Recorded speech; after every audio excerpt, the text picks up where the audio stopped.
Channel को subscribe, video को like कर दीजिए और अपने फ्रेंड्स में शेयर करिए। चलिए स्टार्ट करते हैं biology class 10 chapter first, that is life process. Chapter first, life process.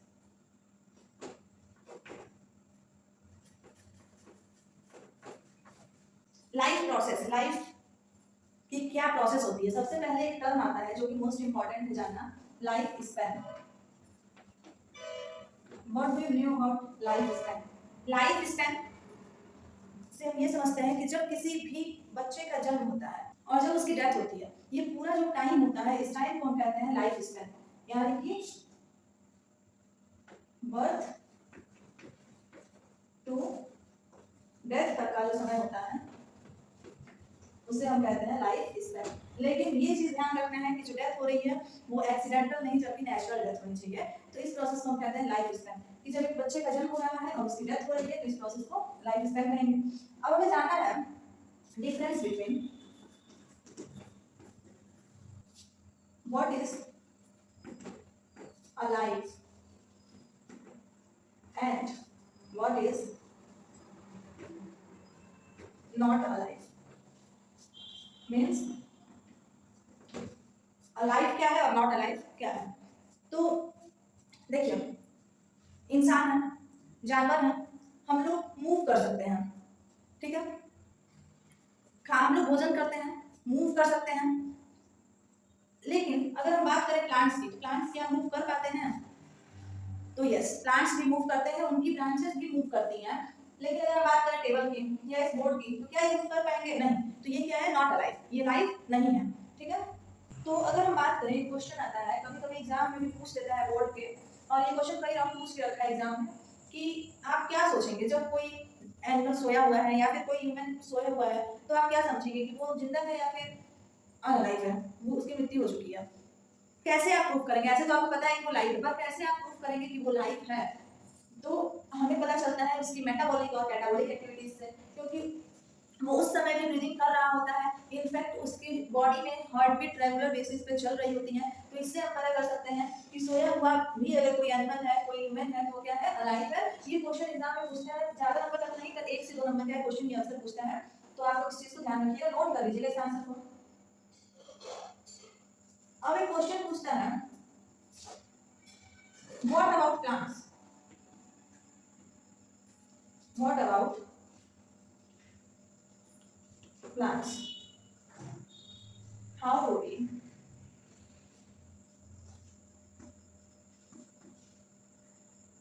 know that they are alive? अब यहाँ एक क्वेश्चन ये पूछता है कि प्लांट्स के बारे में आप क्या सोचते हैं? आप कैसे बताएंगे, आपको कैसे ये समझ आ रहा है कि प्लांट्स भी अलाइव है? तो इस क्वेश्चन का आंसर मैं आप लोगों के साथ डिस्कस नहीं करूंगी। इस क्वेश्चन का आंसर आप लोगों को खुद देना है कमेंट बॉक्स में, ठीक है।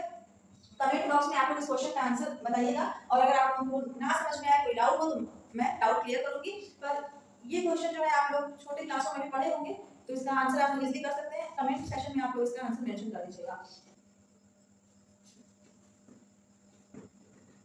Mention your answer in comment section।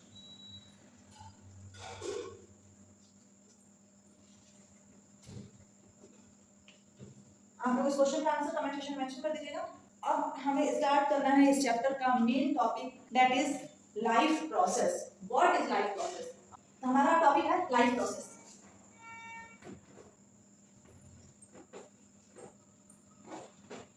So let's start discussing on our topic. So let's start discussing on our topic, life process.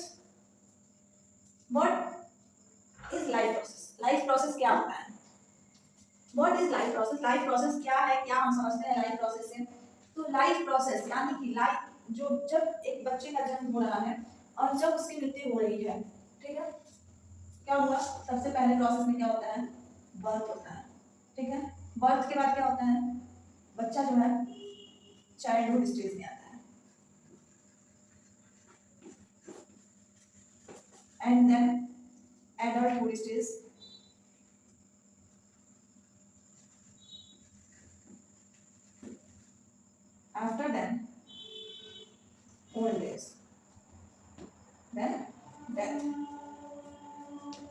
Process है लाइफ प्रोसेस की, ठीक है। क्या होता है, सबसे पहले बच्चे का जन्म होता है, फिर वो एक छोटा बच्चा रहता है, चाइल्डहुड स्टेज कवर करता है, एंड देन वो एडल्ट होता है और एडल्टहुड स्टेज कवर करता है, फिर उसकी आती है old age and then death. तो ये जो प्रोसेस है ये है लाइफ प्रोसेस, ठीक है। अब हम देखें ऑर्गेनिज्म के बारे में पढ़ते हैं। ऑर्गेनिज्म जी देखिए, हम ऑर्गेनिज्म के बारे में जानते हैं। ऑर्गेनिज्म भी टू टाइप के होते हैं, first one is multicellular and second one is unicellular organism. Organism on the basis of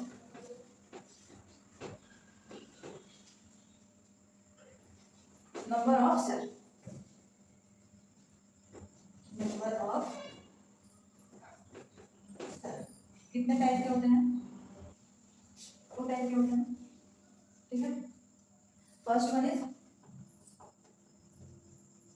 unicellular organism and second one is multicellular organism.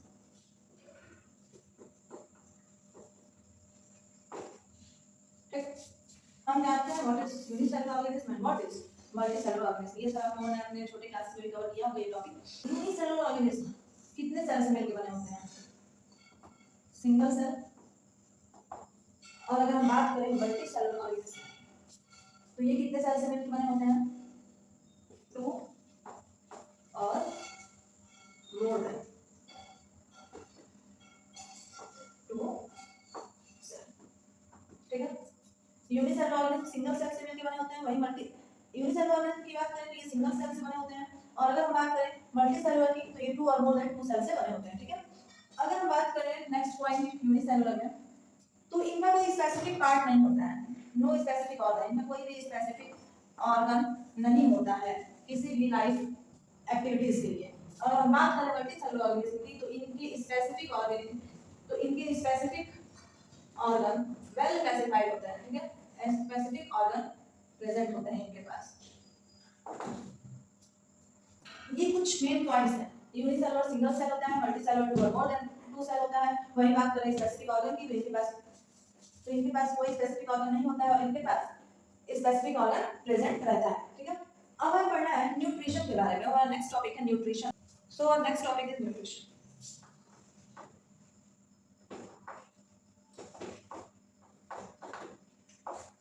What is nutrition? What about nutrition? Why nutrition is necessary? तो ये सब कुछ हमें इसमें जानना है, कुछ points ये सब। तो अगर हम बात करें what is nutrition? न्यूट्रिशन क्या है?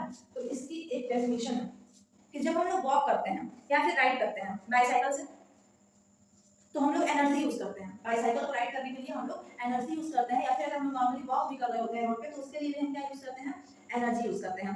यहाँ तक कि अगर हम कोई भी एक्टिविटी नहीं कर रहे होते हैं, हम शांति से बैठे होते हैं या फिर आराम से लेटे हुए रहते हैं, फिर भी हमें एनर्जी की जरूरत है, क्योंकि उस समय जब हम आराम से बैठे हुए हैं, लेटे हुए हैं, उस समय हमें एनर्जी की जरूरत है हमारी ऑर्डर को मेंटेन करने के लिए, ठीक है।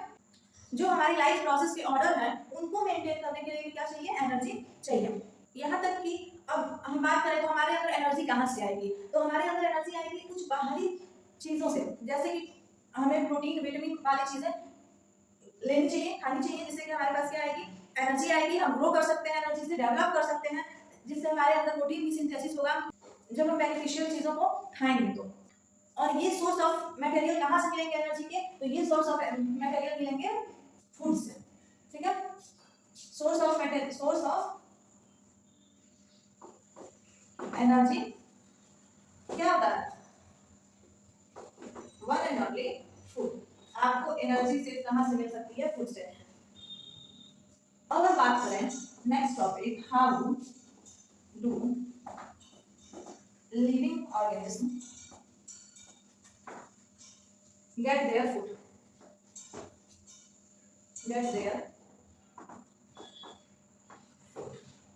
तो देखिए लिविंग ऑर्गेनिज्म अपना फूड कहाँ से पाएंगे, तो प्लांट्स। देखिए न्यूट्रिशन, अगर हम इस क्वेश्चन का आंसर समझने के लिए हमें थोड़ा सा अभी टॉपिक कवर करना पड़ेगा कि न्यूट्रिशन कितने टाइप के होते हैं। तो देखिए न्यूट्रिशन 2 टाइप के होते हैं। First one is hydrotropic and second one is autotropic. जब हम इन दोनों टॉपिक को कवर करेंगे, hydrotropic mode of nutrition and autotropic mode of nutrition, then हमारा ये क्वेश्चन का आंसर क्लियर हो जाएगा कि लिविंग ऑर्गेनिज्म जो होते हैं वो अपना फूड कहाँ से पाते हैं, कहाँ से अपना फूड ऑब्टेन करेंगे। इस चैप्टर में हमें कुछ ऐसे ही टॉपिक्स पढ़ने हैं। तो ये इंट्रोडक्शन था हमारे इस चैप्टर का, जिसमें हमें अब टॉपिक स्टार्ट करना है autotrophic mode of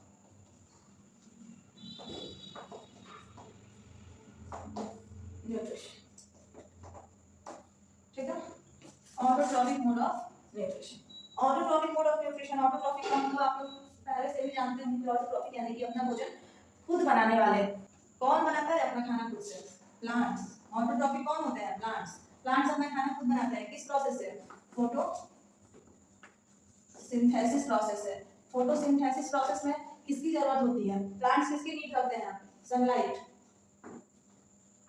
water and carbon dioxide. ठीक है, और ये प्रोसेस करने के बाद, फोटोसिंथेसिस करने के बाद प्लांट प्रिपेयर करते हैं अपना food, prepare their own food, अपना ये खुद का खाना प्रिपेयर करते हैं।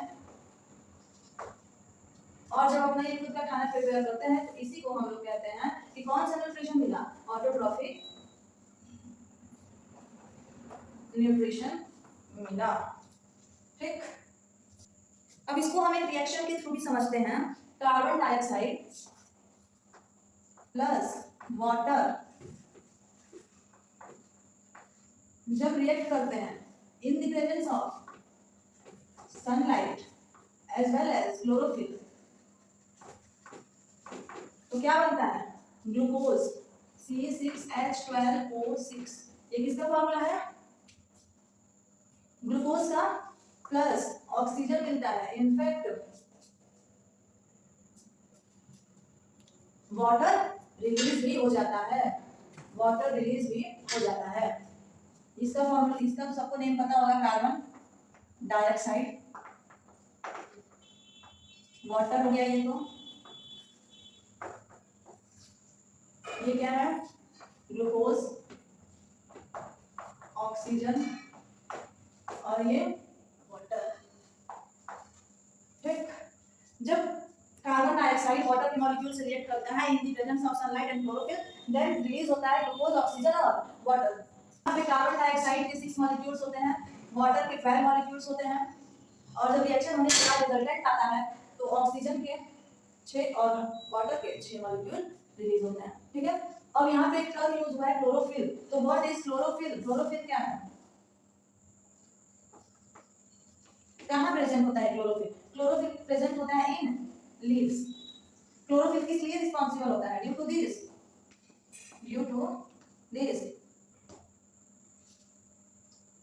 Colour of leaves is green. इसकी वजह से ही जो कलर होता है लीफ का, वो किस कलर का होता है? ग्रीन कलर का होता है। तो ये पूरी प्रोसेस थी ऑटोट्रॉफिक मोड ऑफ न्यूट्रिशन की। तो इसे आप लोग अपनी लैंग्वेज में नोट डाउन भी कर लीजिएगा। तो लाइट एनर्जी जो होती है, यानी कि सनलाइट की एनर्जी, लाइट एनर्जी कन्वर्ट हो जाती है किसमें? Chemical energy.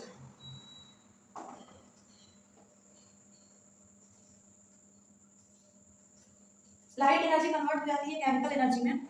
वही वाटर मॉलिक्यूल जो होता है, वाटर मॉलिक्यूल वो किसमें टूट जाता है? स्प्लिट हो जाता है हाइड्रोजन में प्लस ऑक्सीजन। ठीक है, और वही जो कार्बन डाइऑक्साइड होता है वो किसमें रिडक्ट हो जाता है? कार्बोहाइड्रेट। ओके, अब हमें एक टॉपिक स्टार्ट करना है जो कि है opening and closing of stomata. Opening and closing of stomata. सबसे पहले हमें ये जानना है कि स्टोमेटा होते क्या है। तो स्टोमेटा जो होते हैं वो टिनी पोर्स होते हैं। टिनी पोर्स होते हैं जो कि प्रेजेंट होते हैं ऑन लीफ। लीफ पे प्रेजेंट रहते हैं, टिनी पोर्स होते हैं लीफ के ऑन लीफ सरफेस, लीफ के सरफेस पे प्रेजेंट रहते हैं। ठीक है, हम बात करें स्टोमेटा प्लांट अपना ओपन कब करता है और क्लोज कब करता है? तो प्लांट अपना स्टोमेटा क्लोज करता है व्हेन, जब उसको नो नीड होती है, कोई नीड नहीं होती है किस चीज की? कार्बन डाइऑक्साइड की, कार्बन डाइऑक्साइड की for the process of photosynthesis. Plant अपने स्टोमेटा क्लोज करते हैं जब उन्हें कोई नीड नहीं होती है कार्बन डाइऑक्साइड की फोटोसिंथेसिस की प्रोसेस के लिए। स्टोमेटा ऑफन होता है जब गार्ड सेल जो होते हैं, गार्ड सेल, वो जब श्रिंक करते हैं तब भी क्या होता है? स्टोमेटा ओपन हो जाता है, ठीक है। तो गार्ड सेल होता क्या है? यहाँ पे जो ये टर्म आया, what is guard cell? Guard cell क्या है? तो लेट्स अंडरस्टैंड। गार्ड सेल जो होता है वो रिस्पॉन्सिबल होता है, responsible for opening and closing of stomata. Guard cell responsible होता है स्टोमेटा के ओपनिंग और क्लोजिंग के लिए।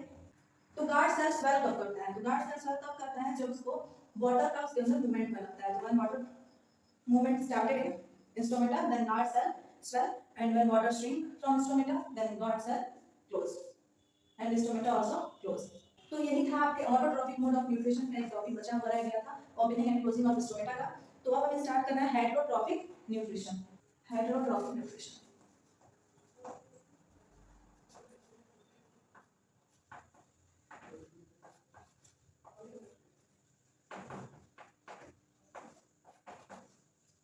ऑर्गेनिज्म अपना न्यूट्रिशन कैसे ऑब्टेन करते हैं? तो देखिए, अगर हम बात करें सिंगल सेल एनिमल की, सिंगल सेल एनिमल्स की, तो इनके पास कोई ऑर्गेनाइज ऐसा ऑर्गन नहीं होता है। तो ये अपने जो भी न्यूट्रिशन होते हैं वो कैसे टेक करते हैं? कहाँ से टेक करते हैं? तो ये अपनी पूरी बॉडी से, होल बॉडी सरफेस से ये क्या करते हैं? न्यूट्रिशन एब्जॉर्ब करते हैं, ठीक है। अब हम जानते हैं nutrition human beings, human beings में न्यूट्रिशन कैसे होता है। तो इसको जानने के लिए एक इंपॉर्टेंट डायग्राम है, तो पहले हम इसे ड्रॉ करते हैं फिर समझते हैं।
देखिए, तो कुछ ऐसा होता है ह्यूमन बींग न्यूट्रिशन प्रोसेस, जिसमें कि सबसे पहले यहाँ होता है माउथ,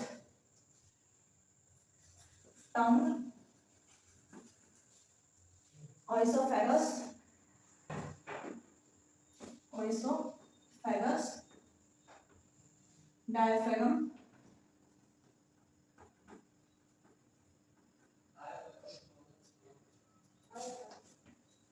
गाल ब्लैडर,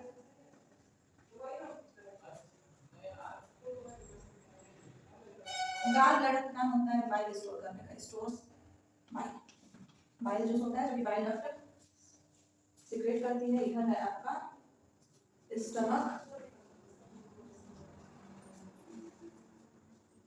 यहाँ पाई जाती है बाइल डक्ट,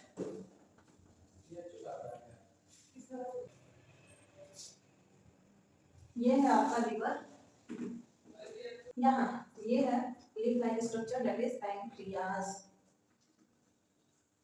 और फिर ये रही आपकी small intestine,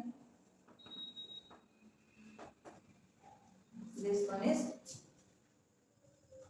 large intestine, large large intestine को हम लोग कोलॉन भी कहते हैं, कोलॉन। यहाँ है अपेंडिक्स, यहाँ एनस, ये है ह्यूमन एलिमेंट्री कैनाल, जिसको हमको डिस्क्राइब करना है, स्टार्ट करना है। सबसे पहले आता है माउथ। हम लोग जब फूड लेते हैं तो हम लोग माउथ के थ्रू लेते हैं, फिर हमारा फूड वहीं से डाइजेशन स्टार्ट कर देता है। सबसे पहले क्या होता है, सैलिवरी ग्लैंड होती है, वो सलाइवा सिक्रेट करती है, जिससे कि हमारा जो माउथ होता है वो वाटरी हो जाता है। एंड देन फूड टंग जो है उसको हेल्प करती है सलाइवा और फूड को आपस में मिक्स करने में।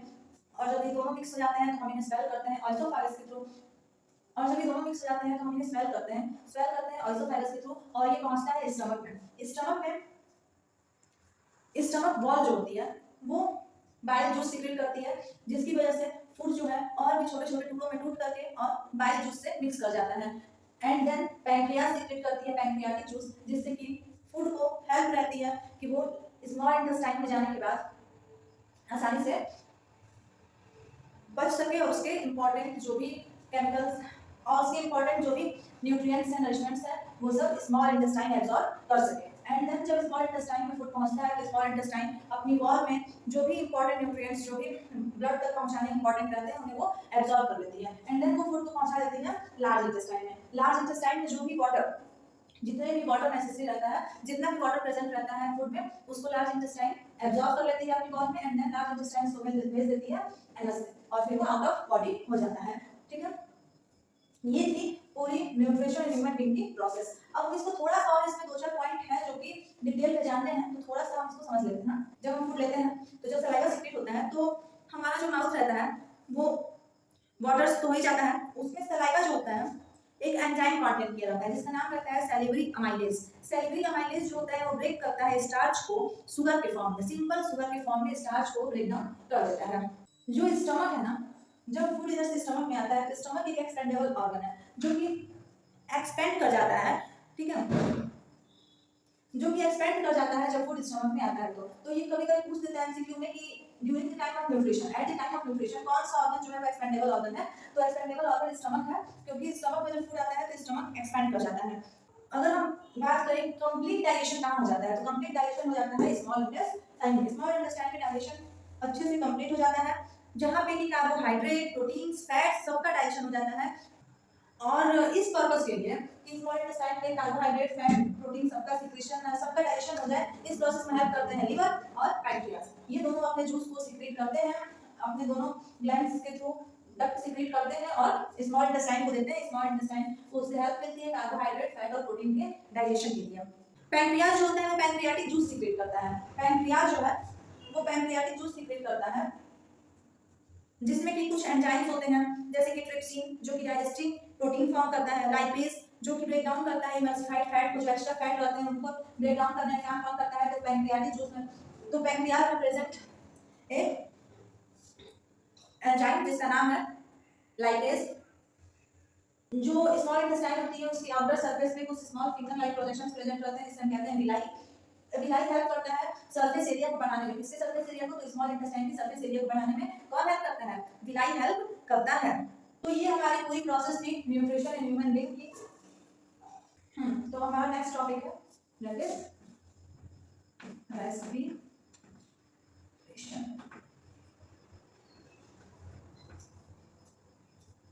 सबसे पहले हम एक रिएक्शन नोट करने जा रहे हैं, हम इसे नोट कर लीजिए, बहुत ही इंपॉर्टेंट है।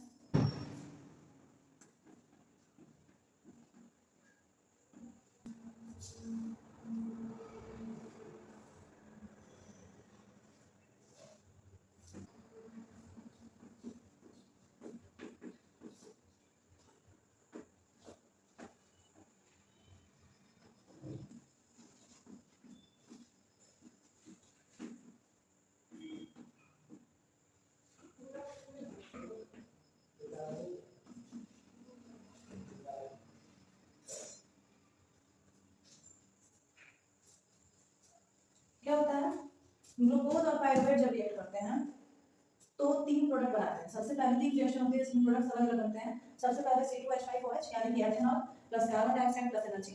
Next one is lactic acid plus energy, and last one is carbon dioxide plus water plus energy. ठीक है, इसके प्रेजेंस में रिएक्शन होने पे कौन सा प्रोडक्ट बनता है ये हमें जानना जरूरी है। कभी कभी एग्जाम में क्वेश्चन क्या करता है कि इतना आपको बना करके दे देगा, अब इसमें लिख देगा कि complete the following reaction, complete करिए। ग्लूकोज में कितने मॉलिक्यूल है, पाइरुवेट कितना है, फिर किसके प्रेजेंस में है, किसके प्रेजेंस में फर्स्ट रिएक्शन, सेकंड रिएक्शन और थर्ड रिएक्शन हो रही है। तो ये सब कुछ एग्जाम में पूछ देता है रिएक्शन कंप्लीट करने के लिए। चलिए हम इसे कंप्लीट करते हैं और समझते हैं। ग्लूकोज के यहाँ पे कार्बन मॉलिक्यूल होते हैं 6, क्योंकि ग्लूकोज का फॉर्मूला क्या होता है C6H12O6। तो ग्लूकोज के कितने कार्बन मॉलिक्यूल हो गए, कार्बन मॉलिक्यूल हो गए 6, ठीक है। कहाँ होता है ये, तो साइटोप्लाज्म, साइटोप्लाज्म में ये रिएक्शन होती है, ठीक है। पाइरुवेट जो होता है उसमें कार्बन मॉलिक्यूल होते हैं, कार्बन मॉलिक्यूल 3 होते हैं, हाँ कार्बन मॉलिक्यूल 3 होते हैं, प्लस एनर्जी भी होती है, प्लस एनर्जी भी होती है। जब पाइरुवेट से एथेनॉल कार्बन डाइऑक्साइड और एनर्जी बनती है, तब प्रेजेंस होता है, प्रेजेंस ऑफ ऑक्सीजन होता है, प्रेजेंस ऑफ ऑक्सीजन होता है। कहाँ पे, तो इन ईस्ट में जब प्रेजेंस ऑफ ऑक्सीजन होता है और ग्लूकोज और पाइरुवेट रिएक्ट करते हैं तो क्या बनता है, एथेनॉल, कार्बन डाइऑक्साइड और एनर्जी। एथेनॉल में कितने कार्बन मॉलिक्यूल है, तो 2 कार्बन मॉलिक्यूल है, ठीक है। और जब ग्लूकोज और पाइरुवेट रिएक्ट करके लैक्टिक एसिड और एनर्जी बनाते हैं, लैक्टिक एसिड का फॉर्मेशन करते हैं और एनर्जी रिलीज हो जाती है, यहाँ पे होता है लैक ऑफ ऑक्सीजन। यहाँ प्रेजेंस ऑफ ऑक्सीजन था तो यहाँ होता है लैक ऑफ ऑक्सीजन, यानी कि यहाँ पे ऑक्सीजन प्रेजेंट नहीं रहता है। और ये कहाँ होता है, तो in our muscle cell, in our muscle, ठीक है। अब जब ग्लूकोज और पाइरुवेट रिएक्ट करते हैं, कार्बन डाइऑक्साइड वाटर बनाते हैं, तब प्रेजेंस होता है ऑक्सीजन का। यहाँ इस प्रोसेस में प्रेजेंस होता है ऑक्सीजन का, प्रेजेंस ऑफ ऑक्सीजन होता है। कहाँ पे, कहाँ पे, तो in mitochondria, mitochondria. Lactic acid में कितने कार्बन मॉलिक्यूल होते हैं, लैक्टिक एसिड में कार्बन मॉलिक्यूल 3 होते हैं। अब सुनिए पूरे रिएक्शन को डिटेल में। होता क्या है, रेस्पिरेशन की प्रोसेस में जब ग्लूकोज और पाइरुवेट रिएक्ट करते हैं, ठीक है, साइटोप्लाज्म में, then in the presence of oxygen in yeast they form ethanol plus carbon dioxide as well as release energy. And in second step, if glucose and pyruvate react in cytoplasm in the presence of in our muscle cell, if oxygen lacked, then lactic acid formed as well as energy released. And when glucose and pyruvate react in cytoplasm in the mitochondria and presence of oxygen occur, then carbon dioxide plus water plus energy, then formation of carbon dioxide plus water and energy is released. In glucose, carbon molecule is totally 6, as well as in pyruvate, carbon molecule is 3. And in ethanol, the number of carbon molecule is 2, as well as in lactic acid, the number of carbon molecule is 3. This is the whole process of respiration. Respiration क्या होता है, तो respiration अगर हम simple line में define करें, तो respiration is defined as a metabolic process where the living cells of an organism obtains energy in the form of ATP. Energy जो रिलीज हो रही है वो किस फॉर्म में रिलीज हो रही है, एटीपी के फॉर्म में, by taking in oxygen and liberating carbon dioxide. Oxygen लेना और कार्बन डाइऑक्साइड रिलीज करना from the oxidation of complex organic substance. कब, जब ऑर्गेनिक सब्सटेंस का जो कॉम्प्लेक्स ऑर्गेनिक सब्सटेंस है उनको ऑक्सीडेशन होगा तब। तो रेस्पिरेशन कैसी प्रोसेस है, रेस्पिरेशन एक ऐसी प्रोसेस है जिसमें मेटाबॉलिक प्रोसेस होता है। जब लिविंग सेल जो होता है किसी भी ऑर्गेनिज्म का एनर्जी ऑब्टेन करता है, लेकिन एनर्जी किस फॉर्म में ऑब्टेन करता है, तो एटीपी के फॉर्म में ऑब्टेन करता है, ऑक्सीजन लेता है और लिबरेट करता है, रिलीज करता है कार्बन डाइऑक्साइड को, कहां से, ऑक्सीडेशन की प्रोसेस से ऑर्गेनिक कॉम्प्लेक्स सब्सटेंस को स्प्लिट करके, ठीक है। तो ये जो एनर्जी है ये किस फॉर्म में रिलीज हो रही है, तो एनर्जी जो रिलीज होती है वो होती है एटीपी के फॉर्म में रिलीज। एटीपी का फुल फॉर्म क्या होता है, ये भी वन वर्ड क्वेश्चन बन सकता है। तो एडिनोसिन ट्राइफॉस्फेट, एडिनोसिन ट्राइफॉस्फेट होता है फुल फॉर्म ऑफ एटीपी। तो तो यही हमारी रेस्पिरेशन प्रोसेस खत्म होती है, रेस्पिरेशन टॉपिक खत्म होता है। अब हमें पढ़ना है ट्रांसपोर्टेशन। तो चलिए स्टार्ट करते हैं ट्रांसपोर्टेशन टॉपिक। नेक्स्ट टॉपिक है ट्रांसपोर्टेशन।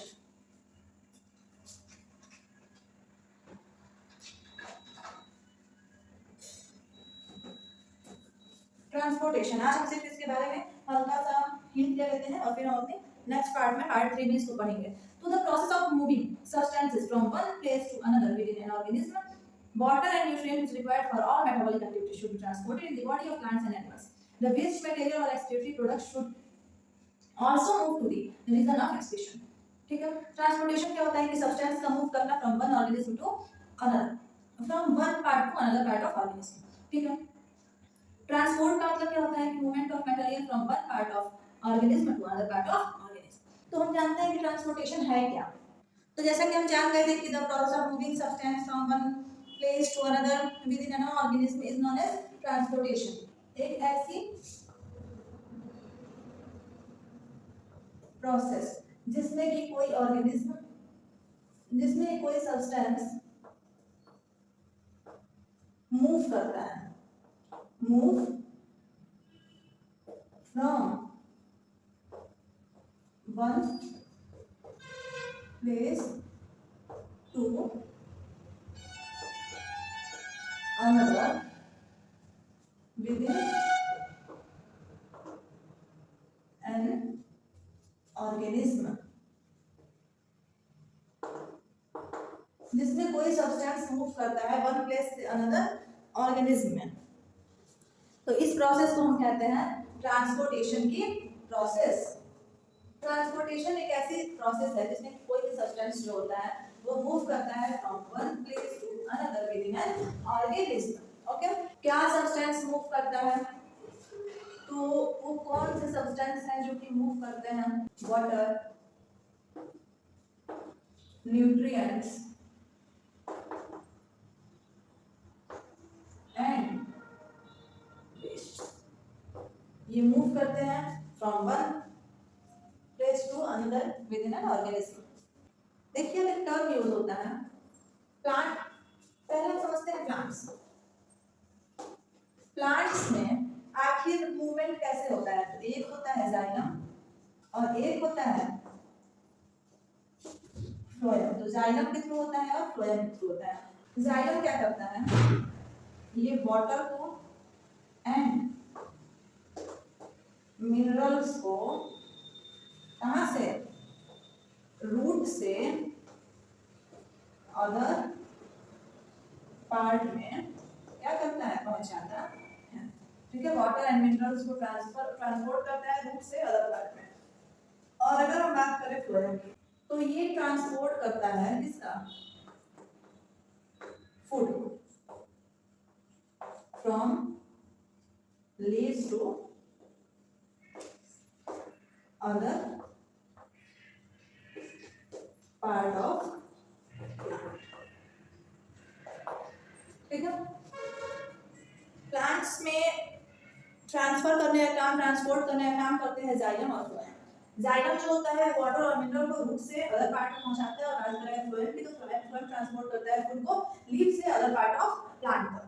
अगर हम बात करें ट्रांसपोर्टेशन की, तो ये भी टू टाइप के होते हैं। एक होता है एक्टिव ट्रांसपोर्ट और एक होता है पैसिव ट्रांसपोर्ट। एक्टिव ट्रांसपोर्ट क्या होता है, पैसिव क्या होता है? तो एक्टिव में एनर्जी की नीड नहीं होती है और पैसिव में एनर्जी की नीड होती है। ठीक है, एक टर्म आता है डिफ्यूजन और एक टर्म आता है ऑस्मोसिस। Diffusion, osmosis. क्या होता है डिफ्यूजन और क्या होता है ऑस्मोसिस? डिफ्यूजन में किसी पार्टिकल का मूवमेंट होता है।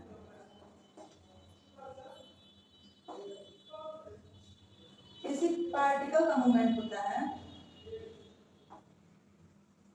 Lower concentration to higher concentration.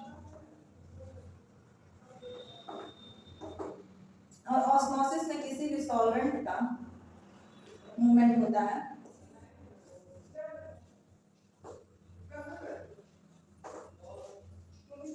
lower concentration to higher concentration.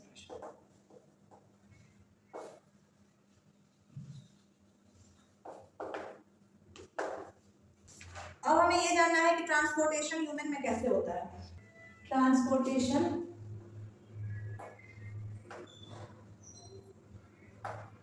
In human, देखिए ट्रांसपोर्टेशन इन ह्यूमन कैसे होता है। Transport system of human is known as circulatory system. Transport system of human is known as circulatory system. ये जो होता है circulatory system, ये group of organs होता है, group of tissue, group of cell, ठीक है। मेन कंपोनेंट क्या क्या होते हैं सिस्टम के, तो blood and lymph, arteries, veins and capillaries. हमें इस टॉपिक में सबसे इम्पोर्टेंट एक डायग्राम है जो कि एग्जाम में अक्सर पूछता है, डायग्राम ऑफ हार्ट। तो ये हम सबसे पहले समझ लेते हैं कि डायग्राम बनता कैसे, इजी वे। तो फिर हम इसमें समझेंगे कि ब्लड का ट्रांसपोर्टेशन कैसे होता है। ये हमारा लास्ट टॉपिक रहने वाला है इस चैप्टर का। ये जो डायग्राम है ये है ह्यूमन हार्ट, ओके। इसे आप लोग भी ड्रॉ कर लीजिए, एग्जाम में मोस्ट इंपोर्टेंट डायग्राम होता है जो कि पूछता है। इसमें ये पार्ट है आर्टा, पल्मोनरी,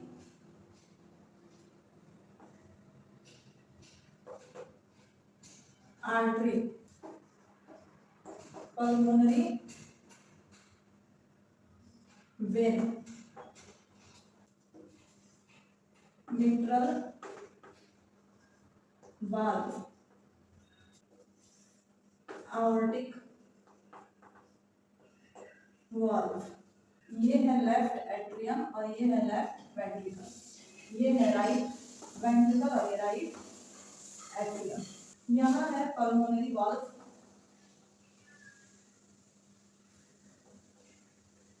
और ये रहा आपका ट्राइकस्पिड वाल्व।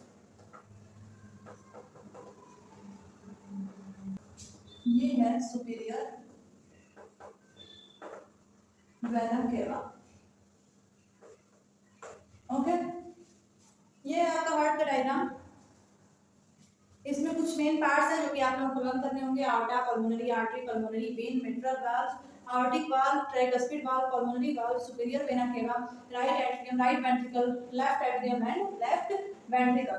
अभी आपको इतना डिटेल में नहीं जाना है ब्लड कैसे ट्रांसफर होता है एंड ऑल, ये सब आप डिटेल में पढ़ेंगे अपने 12th क्लास में। लेकिन हाँ, कुछ स्टेप्स है जो कि हमें जानना है। तो सबसे पहले आप इस डायग्राम को ड्रॉ करिए और फिर हम बताते हैं क्या स्टेप्स हैं ब्लड को ट्रांसफर होने में। सबसे पहले आता है superior vena cava and inferior vena केवा। आता है राइट एट्रियम में,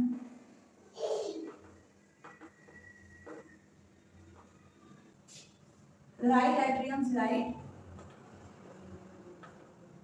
वेंट्रिकल, लेकिन ट्राइकस्पिड वाल्व को क्रॉस करते हुए। उसके बाद आता है पल्मोनरी आर्टरी,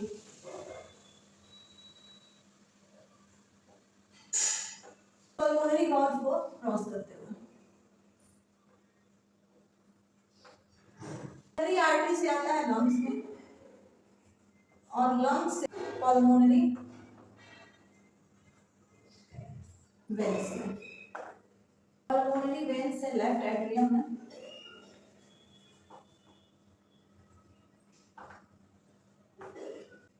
लेफ्ट एट्रियम से मिट्रल वाल्व से क्रॉस होते हुए लेफ्ट वेंट्रिकल में,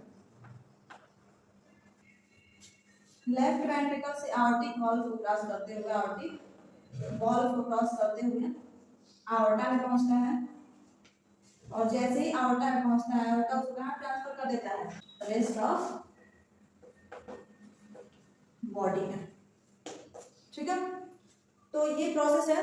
इसमें सबसे पहले क्या होता है, superior vena cava and inferior vena cava send to right atrium, right atrium उसको ट्राइकस्पिड वाल्व से होते हुए कहां भेजता है, राइट वेंट्रिकल तक। Right ventricle pulmonary valve cross करते हुए पल्मोनरी आर्टरी में, पल्मोनरी आर्टरी लंग्स में, लंग्स जो है वो पल्मोनरी वेन्स में, पल्मोनरी वेन्स ट्रांसफर करता है लेफ्ट एट्रियम में, लेफ्ट एट्रियम जो होता है मिट्रल वाल्व क्रॉस करते हुए लेफ्ट वेंट्रिकल तक पहुंच जाता है, और लेफ्ट वेंट्रिकल जो होता है वो आर्टरी वाल्व क्रॉस करते हुए आर्टा में, और आर्टा उसको रेस्ट ऑफ द बॉडी में ब्लड को ट्रांसफर कर देता है। तो यही हमारा चैप्टर हो चुका है खत्म।